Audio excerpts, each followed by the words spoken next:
আমার পুরানো গাছগুলোর মধ্যে আবার নতুন করে সাদা বেগুন ধরেছে, দেখেন। ওগুলা খালা উঠিয়ে আনছে, অনেক রোদ তো সেজন্য ছাদে যেতে পারিনি। খালা উঠে আনছে আর ভিডিও করতে পারিনি। এখন বাসায় আনার পর আপনাদেরকে দেখাচ্ছি। দেখছেন গাছগুলো মাশাআল্লাহ সুন্দর আছে।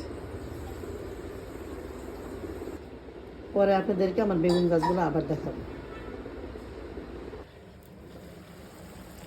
বেগুন রান্না করছি, গাছের সাদা বেগুনগুলা, সাথে কিছু কাঁচা টমেটো দিয়ে দিলাম। এইভাবে কি আপনারা কেউ রান্না করেন? যদি না করে থাকেন তাহলে একবার রান্না করে খেয়ে দেখবেন কেমন লাগে।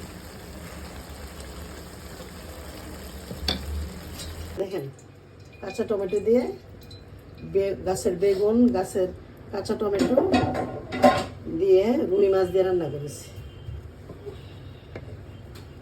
খেতে কিন্তু সেই স্বাদ হবে, আপনারা রান্না করে দেখেন।